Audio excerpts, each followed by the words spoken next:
Welcome back to Starting Nine. Go! Episode 205.5. We're doing it live. We got a full chat right now.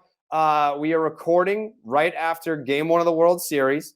And Dallas is in his studio. I'm in my studio. We get the live chat. We did a live stream like we do every night for the postseason games. And what we're going to do here during the World Series, we're going to do like a little mini pod. After all the games, you get a mini live reaction to all the games so that you have Starting Nine content after every single World Series game. And then if you are one of the individuals that joins us for the stream every single night with Dallas, myself, and whatever special guests roll in, you will get to be a part of the live podcast, which will then drop on your Starting Nine feed. And you can ask questions at the end of the World Series game reaction. So, Dallas, on episode 205, which dropped today, that was, what's today? What fucking day is it? Tuesday. We dropped 205 on Tuesday. Now you got 205 and a half coming in live. And we both picked the Doyers to win Game 1 of the World Series. They didn't just win Game 1 of the World Series. Handily. They kind of massacred Game 1 of the World Series. They won it handily. It didn't go. So there's a couple different avenues that we should go here. There's two. Okay. Yes. Pick a hand. Pick a hand. The left hand. This one? Yep. Okay. Clayton Kershaw. Yep. Clayton Kershaw goes 6 innings, 1 earned run, 8 strikeouts in his Game 1 start of the World Series. And I had the take. I would like to know where you stand on this. If this is a Dodgers sweep and we don't see Clayton Kershaw again, the Dodgers win the World Series. Kershaw has his Game 1 start, 6 innings, 1 earned run, 8 strikeouts. Is that enough for people to be like, Clayton Kershaw got the monkey off of his back and this is a done deal? No one can say shit anymore. No, because he still doesn't have the ring on his finger yet. And no. I'm saying if they sweep. Oh, okay. So if they sweep, then absolutely. I'm saying if they sweep and this is the only time we see Kershaw in this series. Yes, because he will then have the ring on his finger. And it's that simple, because the reason they would still ridicule him, even beyond this start, is if the Dodgers don't walk away with that ultimate W, just that piece of metal that means fucking nothing to anybody, right? Mm-hmm. Then he gets crushed. Yeah. He continues to be the scapegoat. He continues to be the reason why and we would be asking the listeners, after this, 6 innings, 1 run, 8 punchies, gave his team a chance. Even after that, they win that ball game, but they don't win the World Series. You're still blaming him? Now, sure, he would have another outing to follow that we might have an opinion about if it is not as sexy as this one. Mm-hmm. That's probably not going to be the case. And in the event that this is the last time that we see Clayton Kershaw in this season, based on this is the first time he's won since 2017 in the World Series. Game 1 of the 2017 World Series. And so go ahead, finish. Well, I was going to say every outing in between has not just been an ass kicking where Clayton Kershaw has been terrible. It has been games that he has pitched and pitched well in. And it's also been games where when he's left, his team has had a chance, but he's also gotten cashed in. Right? That's what I've been banging that drum forever about this Clayton Kershaw postseason and how he gets viewed is the IERA. Take a look at what's getting done once he leaves the game. Is he still responsible for that mess out there? Absolutely. Would he tell you that he's not happy about being the chicken that left the egg or eggs out there to be hatched by the bullpen? No, he'll tell you he fucking hates it. But that's the reality. And as pitchers, especially starters, we know that that is a very real byproduct of not being able to clean up your own shit. Yeah. So I don't share the same take. And I'm smarter, and that's fine. No, it's not that. It's and this isn't how I personally feel, because I've obviously been banging the drum of Clayton Kershaw is a good starter in the postseason, albeit inconsistent in the postseason. I'm coming at this from the stance of how do I think the public will react. Like, I'm not saying how I personally feel about Kershaw and his postseason legacy. I am simply forecasting what the narrative will become if the Dodgers sweep this series, and this is the only start that we see from Clayton Kershaw. And before I go into that, Starting 9 tweeted this out. Clayton Kershaw now has 9 postseason starts of at least 6 innings pitched with no more than 1 earned run and 1 walk. That is the most in Major League Baseball history. So you don't have to convince me that Clayton Kershaw is not some postseason bum. I've been saying this since 2017 when everyone was jumping on him at Barstool. We were doing the live streams and the Astros series. And if you listen to the podcast, we've talked about how Clayton Kershaw performed in that World Series and when he struggled against the Astros in Houston. And we all know what they were up to. We don't need to go on an Astros tangent here.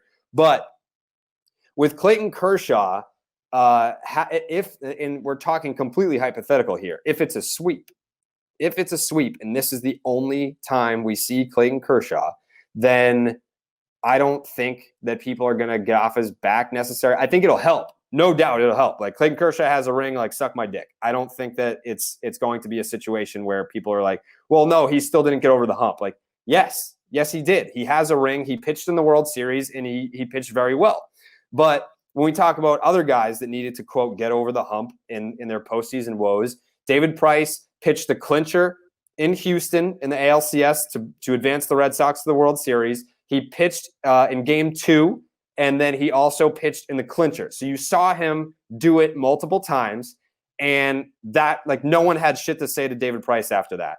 I think that if you want to and I'm there, like I said, some people will shut up about Kershaw 1,000% if he has a ring, but there still will be some people being like, well, he wasn't the reason why they won the World Series. That's fine. You just don't get to but move. But I'm saying if you want to silence them completely, like David Price did in 2018, we have to see him one more time. We have to see him one more time. Nope, not at all. Not at all. To completely silence them, yes, you do.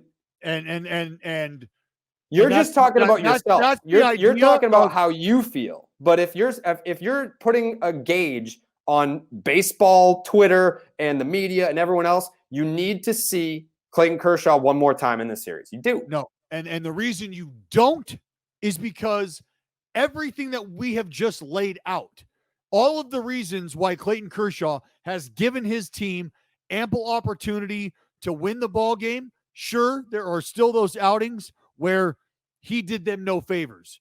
But at this point in time, based on the collective body of work, Clayton Kershaw walks away a World Series champion at this point in time. You don't need him to now do it in this type of fashion to respect him. And that's where we're not splitting hairs, we're getting picky. And that's what that becomes is, oh, well, you know what? The 6 innings, 1 run, 8 punch outs, that was cute in the World Series.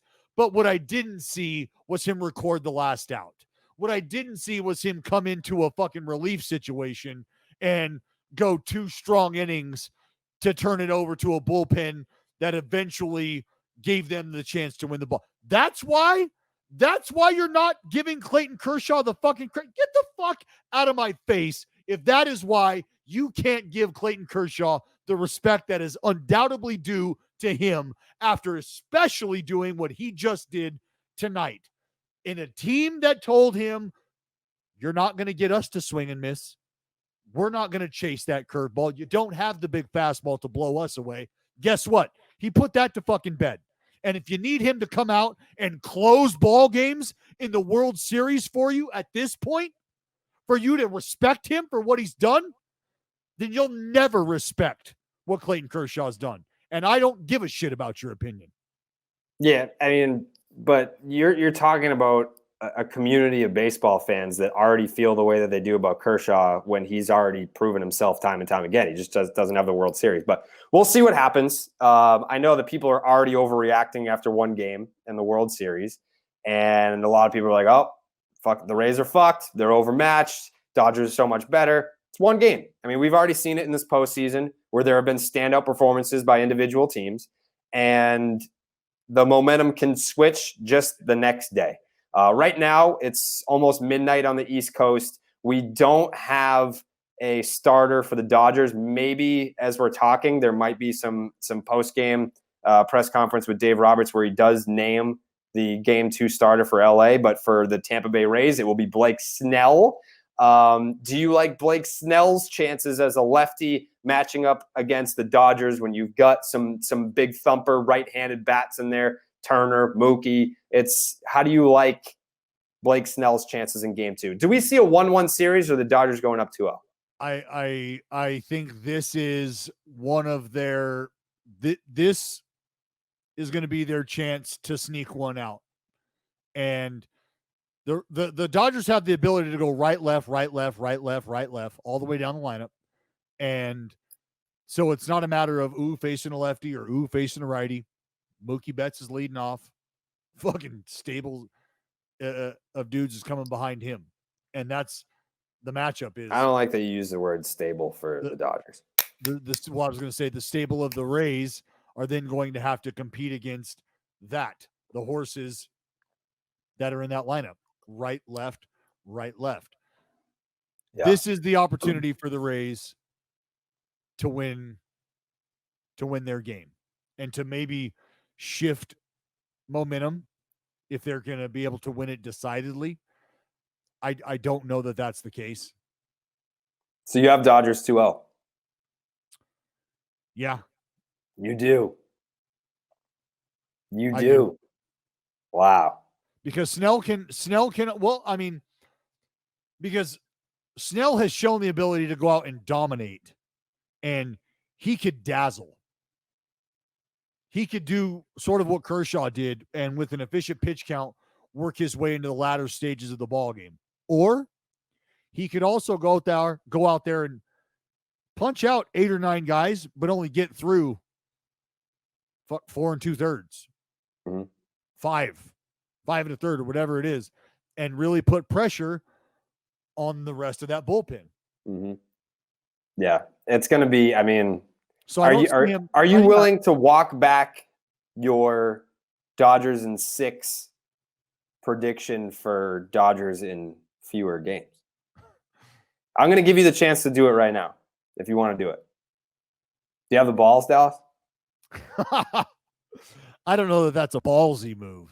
I don't know. Do you have the balls to disrespect Tampa Bay like that? No, I'm not going to.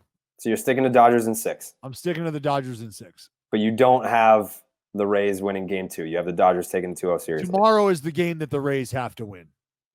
Yeah. I mean, yeah. And we don't have that starter. So, I mean, it's not going to be Buehler, right?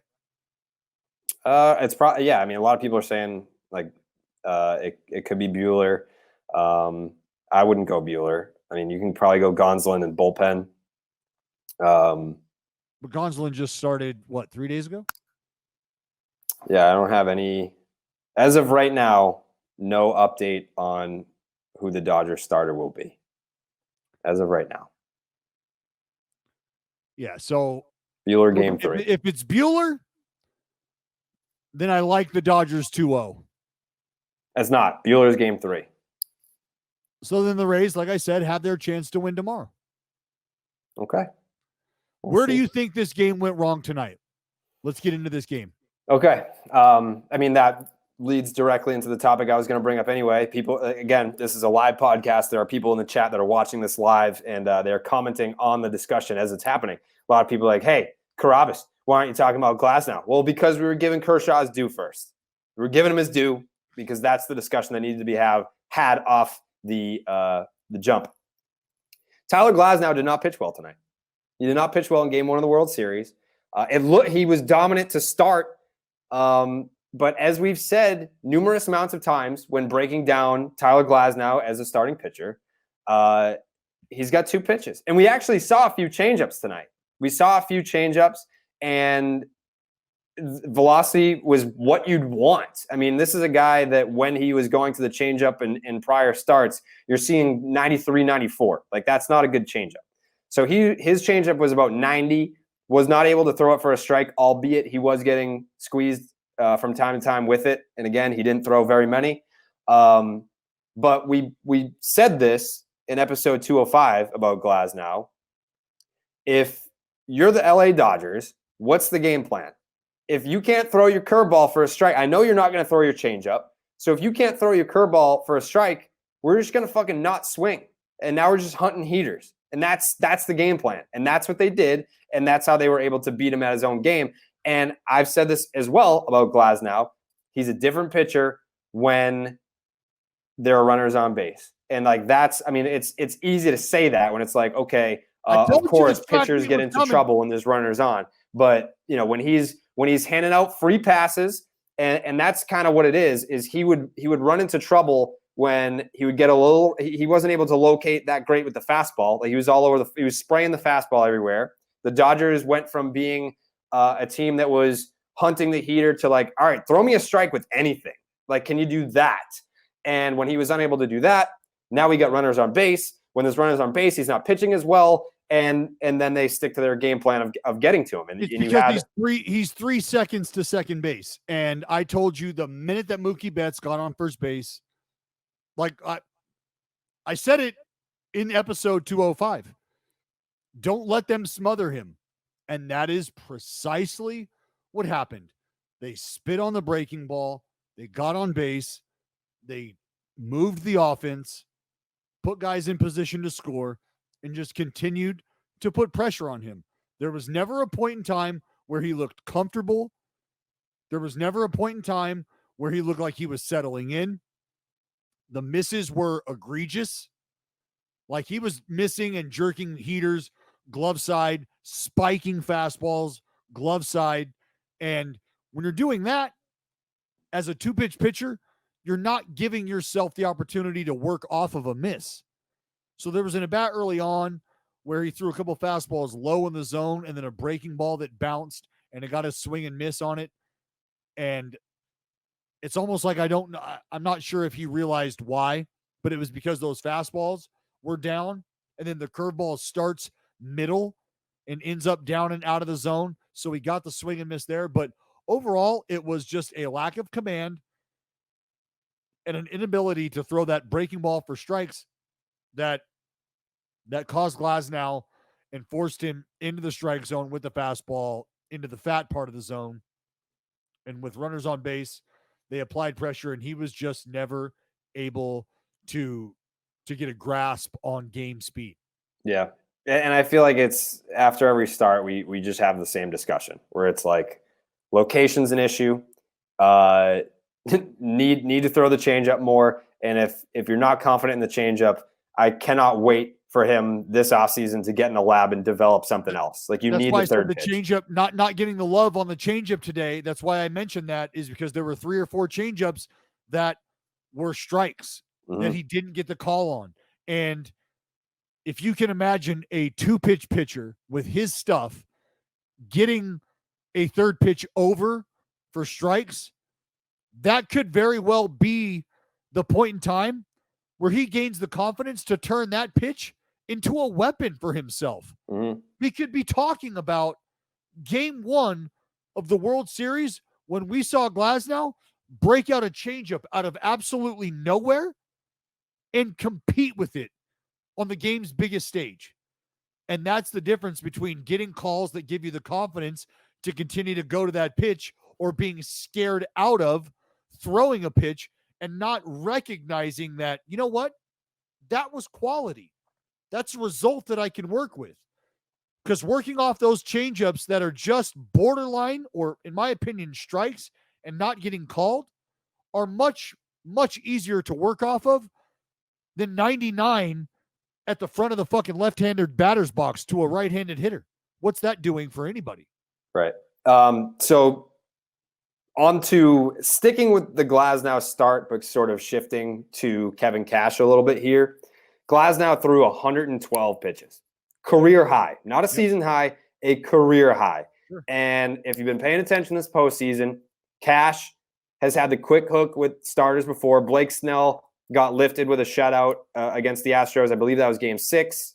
And he was walking back to the dugout and he said, "What the fuck are we doing?"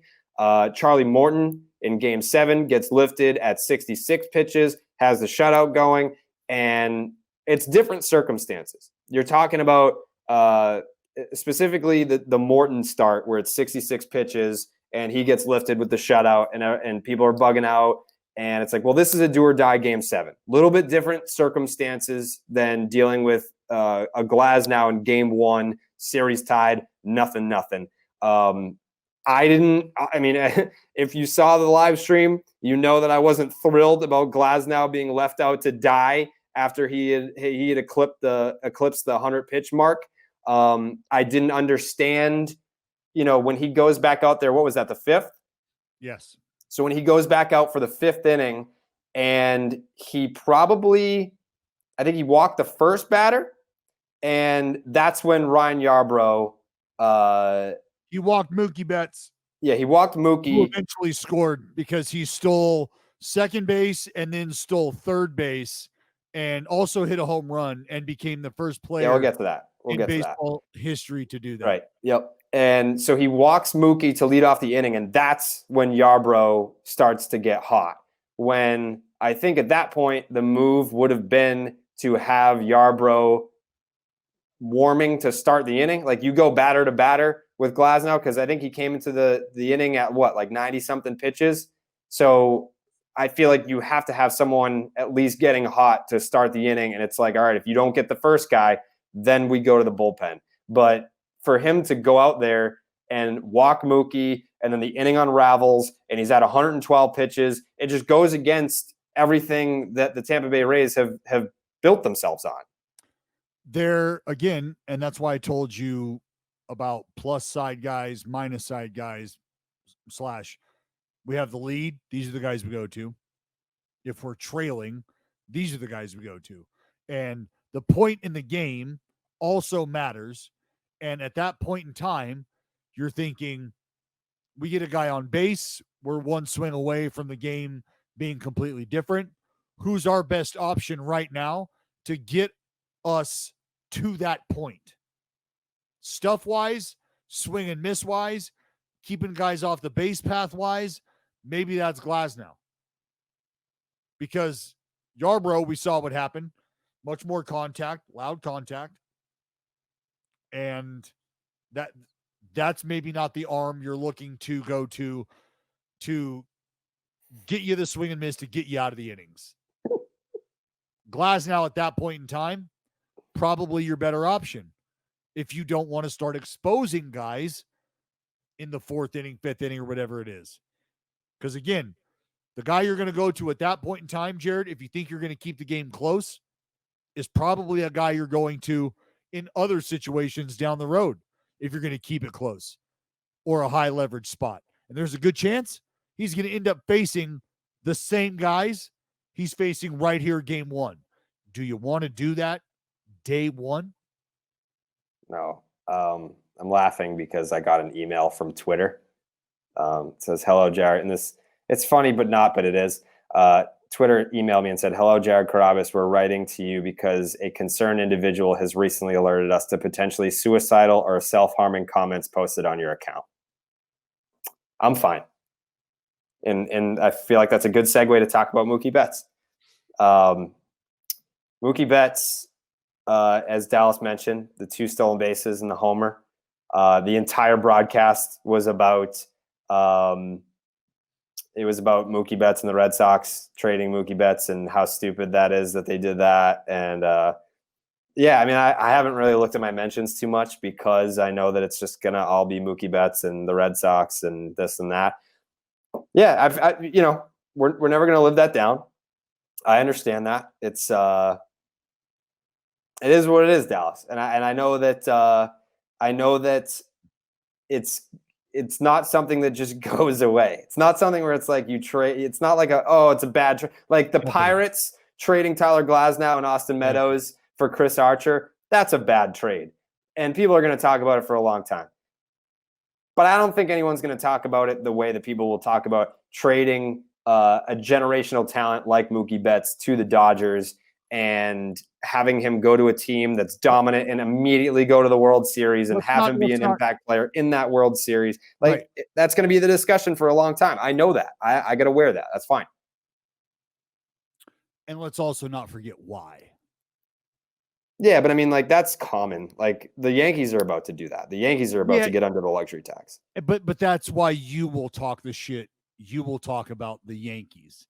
And that's why it's my job to make sure that I talk the shit that I have to talk to you about the Red Sox making that same exact move, because those are two franchises who fancy themselves slightly better than the majority of the other franchises that they're in the same league as. And so when those two franchises start to make moves to keep them under a certain threshold, like to basically to want to walk around and act like you're not being boxed in to a way of doing business, but you are clearly being boxed in to a way of doing business, so much so that you're selling off generational talent. You have to address that. Yeah, we don't have to get into it. We don't have to get into it. We don't have to talk about the Red Sox aspect of it. It's checks and balances. Yeah, we can talk about Mookie Betts being good without bringing up the Red Sox. Mookie Betts a Dodger now, and he's going to be there for a long time. He's going to be there a long time, Dallas. So we can talk about Mookie Betts, the Dodger, because he's a Dodger, and when he goes into the Hall of Fame, he will go in as a Dodger. So that's exciting shit. Again, game one goes to the Dodgers. Real quick.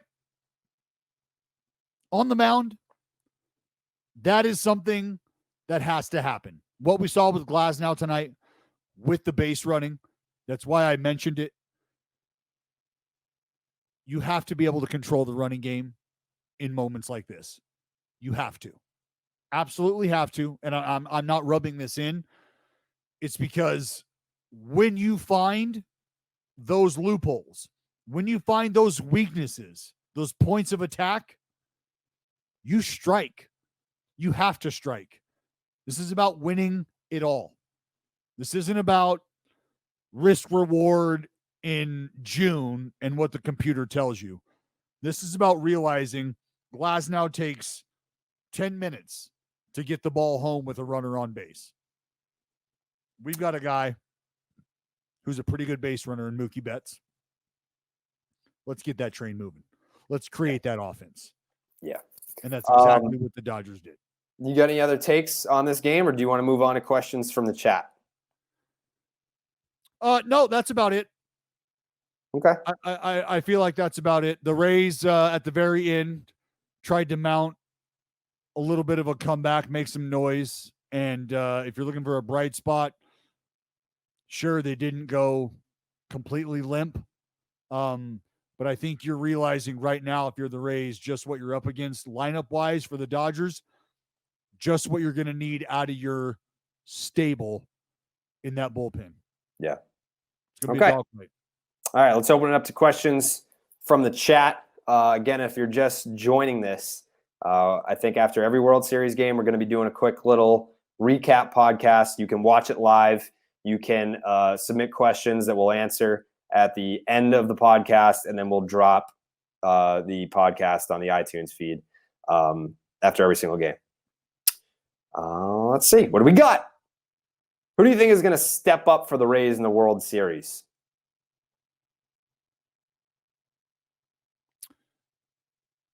Offensively, defensive, like offensively, pitching wise, I would like to see. I would love to see Willy Adames step up and make some noise. What is going to happen collectively is the bullpen. And I hate saying that. PFT gives me shit about that, but I explained to PFT, my friend, this is the time of year where that group matters the most. The most. Yeah. So collectively, that group has to perform. That group is going to have to get it done. And that's what leads me back to the comment that I made about where are you at in your Rays fandom. And that will tell me kind of where you're at with the decisions that Kevin Cash has made. Knowing that they'll pull that, knowing that they'll use the hook early on your starter, you have to know that how the bullpen performs is paramount. Who is the MVP of Game 1? Is it Clayton Kershaw? I feel like I mean, him dominating for 6, I mean, like that changes the tone of the entire game. Yep. Like the Dodgers offense did what they did. Obviously, you had the Mookie Betts homer, but it was after the game was already out of hand. I would say Clayton Kershaw has got to be your Game 1 MVP. Yes, precisely. And that's, I mean, I don't know that I'm going to have the ability for my take to play out in true fashion where he's the ultimate X factor, because you see him 2 times, maybe 3 times, and it's sparkling each and every outing. But if you're okay with putting to bed all the bullshit surrounding him because of this performance, then you have to know that he was the MVP tonight. Mm-hmm. You have to know that. And that performance tonight, that guy on the mound, is what allows the offense to be as comfortable as they are in their approach. And I know you're thinking, and maybe you're saying, but Dallas, like, they also know that he's been who he's been in the playoffs. Well, each and every game is a new day. Each and every year is a new year. And each and every postseason experience is a new opportunity to put those ghosts to bed, to get those skeletons out of that closet. The offense knew that. They know who they're dealing with their guy out there on the mound. He delivered, and they backed him. Prediction on World Series MVP. I feel like that one's probably another easy one. Like I feel like because the timing of what Mookie Betts did in Game 1 doesn't really matter. Like once you get to a clinching game and it's all over, they're just going to look at the overall numbers. And I feel like you're probably going to look at what Mookie Betts has done in the series and be like, yeah, that's the guy. I think for the work that he did in the CS, in the league championship series, that's going to have some carryover, and only based on opinion, because obviously the numbers don't mean shit. Those don't transfer. World Series, league championship, different things.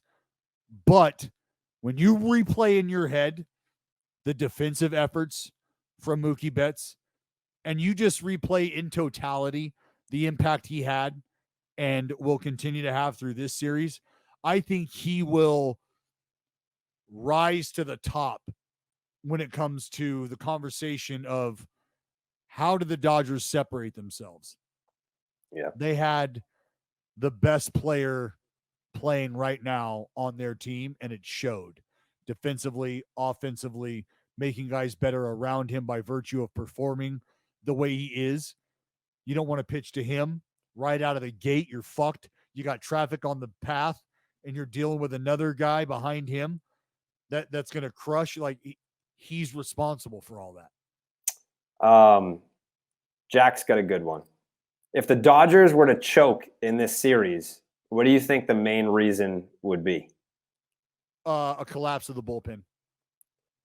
I mean, it kind of goes hand in hand, but I think Dave Roberts. Like we saw it in the 2018 World Series, and that wasn't a choke, that wasn't a collapse, that was just pushing the wrong button too many times. Like when he kept going to fucking Ryan Madsen and giving up bombs, and I mean, I don't foresee that happening because I don't think that there is a Ryan Madsen out there this year. Right. Like I don't know what that equivalent would be unless Dave Roberts gets too comfy and tries to go to Kenley Jansen, and Jansen doesn't have it, but you're like, this is my guy, I'm going to ride it out, and then Jansen blows it, something like that. But then they would probably scapegoat Jansen. Or I mean, Dodger fans, they do look for reasons to point out Dave Roberts' decision making. But if Dave Roberts goes to Kenley Jansen in a spot that costs the Dodgers a game or the series, I feel like that would probably be equal blame because Dodger fans know what the deal is with Jansen. Sure, and this is where that answer right there kind of plays perfectly into my answer, and your answer is not wrong. I feel like Dave Roberts is now, with his roster and the communication with the front office, as I've highlighted before, the decisions are kind of made for him to an extent. The buttons that he should be pressing are in front of him now, and that's why it's more about the guys that he calls on or the buttons that he push not performing, as opposed to him not knowing what button to push or pushing the wrong button. So I feel like they've taken care of that for the most part. Like there's not a glaring mistake that he could make that they haven't prepared him for or identified for him. Like, hey, there's a huge pothole in the middle of the road at this point right after this exit in this lane. Okay? And before, they were just kind of telling him like, hey, just look out for shit in the road. And now it's like, okay, I've got a very detailed idea of when, where, how, who. So like you almost feel like you have to be trying to fuck it up. Yeah. I believe this is pronounced O'Shea. He had another good question earlier. Not to make things like negatively on the Dodgers. I feel like it's kind of like they just won game one. They dominated, but it's an interesting question. If the Dodgers somehow fall short of this World Series, what do you think their next move is? It would have to be establishing, I would think, either establishing the desire to have a solid 3, make a decision what you're going to do in that role. Is it going to be May? Is it like, what are we doing there? Or do we finally identify what we're doing with our bullpen? Yeah. Because, I mean, like, you're going to have to, like, it's not like they can do anything because Jansen signed, what, the 5-year deal, 18 on? So, I mean, like, if you don't have – yeah, because for – you look at a guy like Gratterall and everyone, you talk about the velocity, and yes, he's electric. No swing and miss. Yeah, the statistics just don't add up. And I'm sure that there's plenty of time. He's young. It's his first full year in the big leagues, all that. But maybe, I mean, but it's hard to say because if the Dodgers don't win the World Series, like, can we say right now it's because of the back end of the bullpen? Like, no, I don't. Well, that's what we're going to find out. Yeah, we're going to find out. And that's why making the decision between the starting rotation and the bullpen is going to be the decision to make, because is it going to be the lack of the effort or the lack of the production from the middle to the back end of the rotation that put pressure on the bullpen and ask them to do maybe more than you would like for them to have done? Or is it going to be the starters getting to the bullpen, but them not being able to deliver the death blow? And from there, the Dodgers will be forced to make the decision that I mentioned. All right, what do we do? Do we sew up 3, 4, 5 in the rotation? Do we have those answers in-house?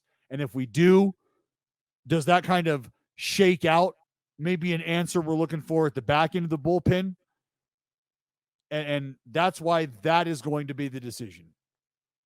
You guys both said the Dodgers would win game one. Now you're basically writing off the Rays. Why? I'm not writing off the Rays. I mean, I picked the Dodgers in 7.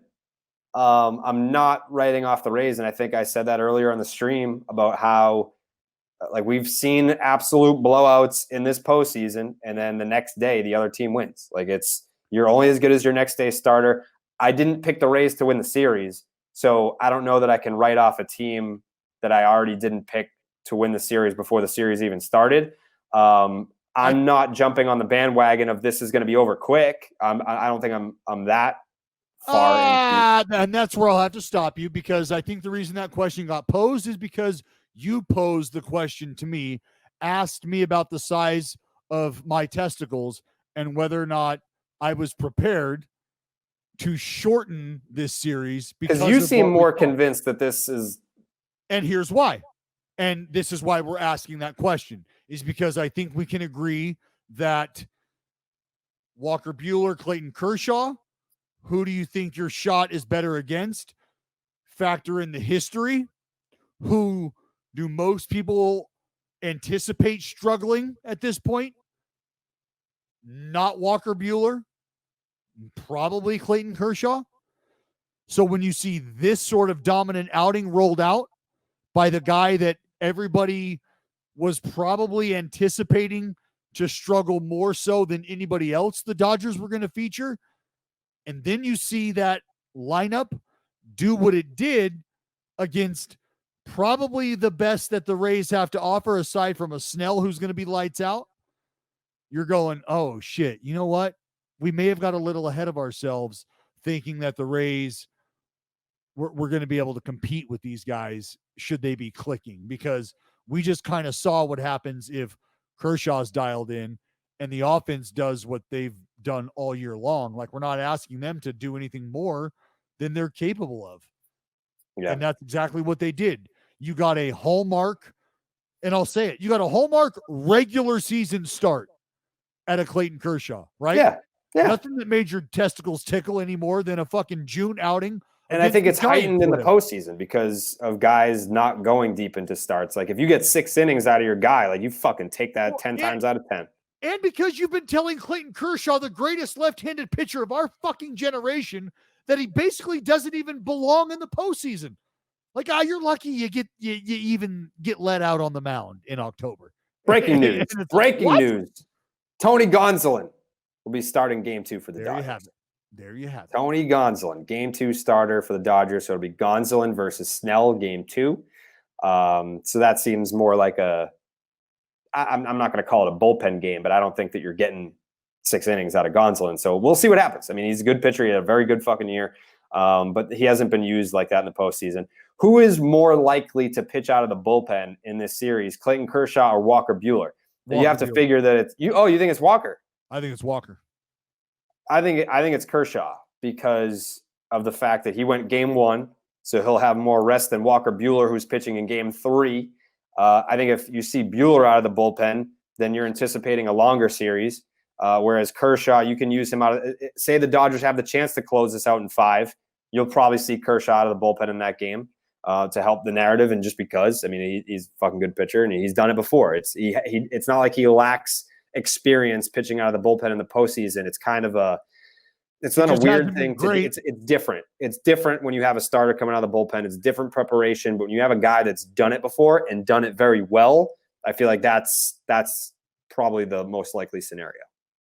Yeah, I just the reason I would say Buehler is because I think about if you're going to if you're at a point where you're looking to plug a starter in, you're probably looking for some sort of dominance and control over the moment. Walker Buehler provides that, I think, more than Clayton Kershaw. I have a question. I didn't see this in the chat, but I think it's an intriguing question. Get your brain going, Dallas. I know that your brain activity is hit and miss. The clinching game of the World Series. The clinching game of the World Series.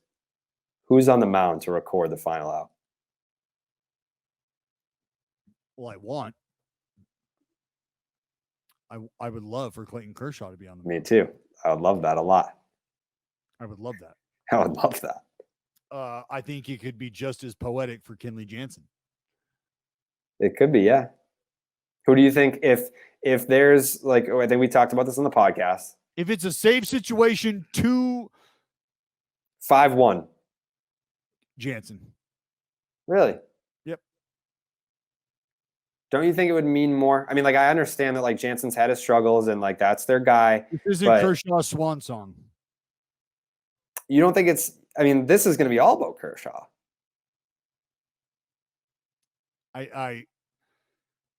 Clinching game, 5-1 ball game. You haven't – Kershaw, say it's game 5 or whatever, and it's a 5-1 lead, not a save situation. You have to go Kershaw if he hasn't pitched since game 1. I would want that. Yeah. No. So I don't know if I need to take my take back. I would want that 5-1 lead. Yes, I could see that. I was going to say, and it was because I was looking at Dave Roberts during his press conference right now. I was going to say, just looking at Dave right now, I think he'd be willing to gamble and run Kenley out there with a 2-run lead and say, fuck it. Yeah. All right. Thank you to the chat for hanging in for the live pod. Thank you for listening. If you're listening to this the morning after game 1, there were a lot of great questions. We obviously didn't get to all of them, but I feel like that last one, I want to go to bed tonight with the thought of Clayton Kershaw closing out a World Series title for the Dodgers in my head. Let's leave it right there. We'll be back tomorrow night for another stream for game 2. day off Thursday, and then obviously we'll be streaming for 3, 4, maybe 5. And we'll be doing these every single night. Every single night, if there is a World Series game on television, we'll have a live stream going for the entire game, followed by a live podcast that you guys can watch. You can listen to the next morning, and you can join in with the questions after the game discussion. We appreciate everyone watching. We appreciate everyone listening, and we'll see you right back here for game 2. And Jared, one last thing before we go. The image that I have in my head is Clayton Kershaw on the mound, hands raised, glove on hand, looking to the sky. And then probably out of right field, Mookie Betts grabbing him from behind. All right. Thank you for listening. Appreciate you guys. All right. Bye. See you game 2. See ya. Bye.